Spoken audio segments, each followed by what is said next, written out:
نحمده ونصلي على رسوله الكريم اما بعد فاعوذ بالله من الشيطان الرجيم بسم الله الرحمن الرحيم رب اشرح لي صدري ويسر لي امري واحلل عقدة من لساني يفقهوا قولي۔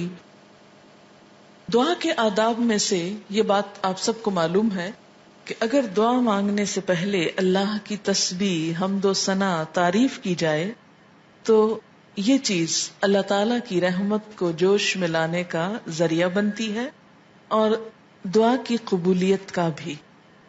دوسری چیز درود شریف ہے، اس لیے دعائیں شروع ہونے سے پہلے تسبیح بھی ہے اور درود شریف بھی ہے۔ یہاں مختصر اس لیے لکھا گیا ہے کہ کم از کم یہ کلمات پڑھنا انسان کے لیے کچھ مشکل نہیں۔ سبحان اللہ و بحمدہ عدد خلقہ ورضا نفسہ وزنۃ عرشہ ومداد کلماتہ۔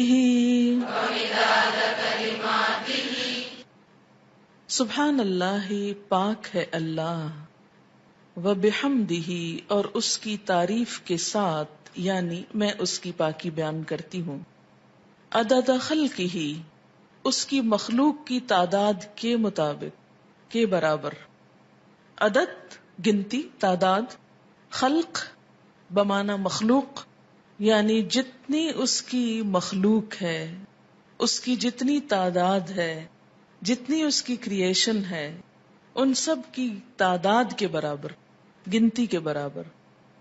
وردا، اور رضامندی، نفس ہی، اس کے نفس کی، یعنی اس کے نفس کی یا اللہ تعالی کی ذات جس چیز پہ راضی ہے اور جتنی تعریف پہ راضی ہے اتنی تعریف کرتی ہوں۔ وزنۃ عرشہ، اور اس کے عرش کے وزن کے برابر، یعنی جس عرش پر اللہ تعالی متمکن ہے اس کا جتنا وزن ہے ہم تو اس کا احاطہ بھی نہیں کر سکتے، اس کے برابر۔ ومداد، اور سیاہی، کلمات ہی، اس کے کلمات کے لکھنے کی، یعنی قرآن پاک میں آتا ہے کہ اگر سارے سمندر سیاہی بن جائیں اور اتنے ہی اور بھی، اور سارے درخت قلمیں بن جائیں اور اللہ کے کلمات، اس کی تعریف لکھی جانے لگے تو سارے سمندر خشک ہو جائیں، لیکن اللہ کی باتیں کبھی ختم نہ ہوں۔ تو اس لیے اس کے کلمات یا اس کی باتیں لکھنے کے لیے جتنی سیاہی چاہیے اس کے برابر۔ یہ مسنون تسبیح ہے اور بہت ہی خوبصورت، چند لفظ ہیں لیکن ایک بندہ مومن کے دل کے اندر اللہ تعالی کی محبت کے لیے، اس کی عظمت بیان کرنے کے لیے جو اس کے جذبات ہیں اس کی ایک عکاسی ہے۔ اب دیکھیں کہ اللہ تعالی کی ذات جتنی بلند ہے اور اس میں جتنی خوبیاں ہیں ان کا احاطہ کرنا ہم جیسے کم عقل اور حقیر انسانوں کے لیے ممکن ہی نہیں۔ نہ وہ ہماری عقل میں سما سکتا ہے، نہ ہمارے تصور میں، اور نہ ہی ہماری اتنی زندگی ہے، نہ ہماری اتنی قوت ہے، نہ اتنی طاقت ہے، مجال ہے کہ ہم واقعی اس کی تعریف کا حق ادا کر سکیں۔ اس کی تسبیح کائنات کی ہر چیز بیان کر رہی ہے۔ وَإِن مِّن شَيْءٍ إِلَّا يُسَبِّحُ بِحَمْدِهِ، کوئی چیز ایسی نہیں جو اس کی تسبیح نہ کر رہی ہو۔ وَلَٰكِن لَّا تَفْقَهُونَ تَسْبِيحَهُمْ، لیکن تم ان کی تسبیح کو سمجھتے نہیں ہو۔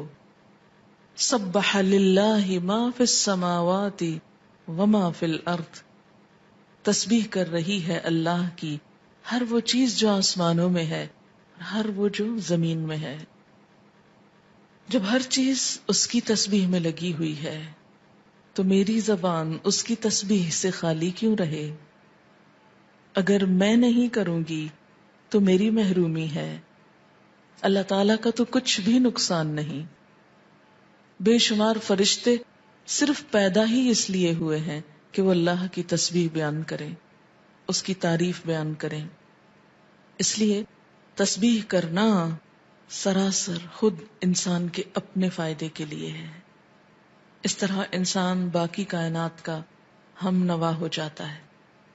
جس ذات سے جتنی محبت ہوتی ہے اس کے لیے الفاظ کا چناؤ اتنا ہی مشکل کام ہوتا ہے، اور اللہ کی تعریف کے لیے الفاظ کا چناؤ ہم عام انسانوں کے بس میں نہیں. اس لیے ہمیں لازمی طور پر سہارا لینا ہے نبی صلی اللہ علیہ وسلم کے الفاظ کا. تو آپ نے جو الفاظ سکھائے مسنون بھی ہیں اور بہت جامع بھی ہیں. آپ صلی اللہ علیہ وسلم کی یہ خصوصیت تھی کہ انما اوتیت جوامع الکلم، مجھے جامع کلمات عطا کیے گئے ہیں. آپ صلی اللہ علیہ وسلم کی گفتگو کی ایک خوبی تھی کہ کم الفاظ میں بڑی بات کہہ سکتے تھے. تو یہاں بہت کم الفاظ میں بہت خوبصورت طریقے سے اللہ تعالی کی تسبیح بیان کی گئی ہے. تو جب بھی آپ دعا مانگنے لگیں تو اس سے پہلے اگر یہ چند لفظ بول لیں تو دعا کا وزن اور قبولیت اور اس کی خوبصورتی بڑھ جائے گی. اب دیکھیں کہ دعا کے شروع میں اور آخر میں تسبیح پڑھنا اور درود شریف پڑھنا یہ کہ ایسا ہی ہے کہ جیسے کسی کو کچھ دینے کے لیے آپ ایک خوبصورت جیسے گفٹ پیپر ہوتا ہے یا اچھا کوئی برتن ہو سکتا ہے یا کوئی بھی چیز جس میں آپ کوئی چیز ڈال کر دے رہے ہیں. مثلا آپ نے ایک خوبصورت خط لکھا اور گندے سے انویلپ میں ڈال کے دے دیں تو وہ تاثر کیسا ہوتا ہے؟ درست نہیں ہوتا. اسی طرح آپ اچھی سے اچھی بات کہنا چاہیں مگر الفاظ اچھے نہ ہوں تو اس کے اندر خوبی نہیں آئے گی اچھی سے اچھی بات میں. تو الفاظ کا اچھا چناؤ اور دعاؤں کے آگے پیچھے اللہ کی تسبیح یہ بہت ہی ضروری ہے اور بہت مفید ہے، اور اس سے بڑھ کر جامع الفاظ کم ہی ملیں گے آپ کو. اس لیے ان کو یاد بھی کر لیجئے اور عادت بھی بنا لیجئے. اب اس شعور کے ساتھ جو کچھ ہم نے اس کا معنی سمجھا ہے، مثلاً عدد خلقی ہی، تو آپ سوچئے ذرا کہ اس کی مخلوق کی گنتی. مثلاً کہا یہ جاتا ہے کہ آسمانوں پر جتنے ستارے ہیں اگر ان کو فرضی نام دے دیے جائیں، مثلاً ABCD، تو ان ناموں سے پکارنے میں یا ان کی صرف گنتی کرنے میں 400 ملین سال چاہیے، کیونکہ انسان نمبر ایک تو احاطہ ہی نہیں کر سکتا. اور اگر صرف گننے لگے ان کو، صرف ستاروں کو، ابھی زمین کے ذرات کو نہیں، ریت کے ذرات کو نہیں، اگر آپ میں سے ہر ایک کو پورا کراچی شہر مثلاً سمندر کے کنارے پہنچ جائے اور ایک ایک گلاس ریت کا اٹھا کر اس کو دے دیا جائے ہر شخص کے کہ اس کے ذرات گنو، تو میرا خیال ہے کہ صرف وہ ذرے گننے میں اس کو کئی سال لگ جائیں، ایک عمر بیت جائے. تو ہم نہ تو یہ ذرات گن سکتے ہیں، نہ یہ ستارے گن سکتے ہیں، اور نہ ہی ہماری اتنی عمر ہے. تو یہ ایک تسبیح لے کے اگر ہم چند دفعہ سبحان اللہ کہہ بھی دیتے ہیں تو اس سے حق نہیں ادا ہوتا. سارا دن بھی بیٹھ کے تسبیح پڑھیں تو مت کبھی سوچیں کہ ہم بڑے عبادت گزار ہو گئے اور بہت کچھ کر لیں. کچھ نہیں کیا. کبھی اپنی عبادت کا انسان کو غرور نہیں آنا چاہیے، نہ کبھی عبادت کے تکبر میں مبتلا ہوں، کیونکہ ہم اللہ کا حق ادا کر ہی نہیں سکتے. تو پھر جب انسان یہ کہتا ہے عدد خلق ہی، تو گویا وہ سب کچھ گنا گیا جو آپ ویسے نہیں گن سکتے.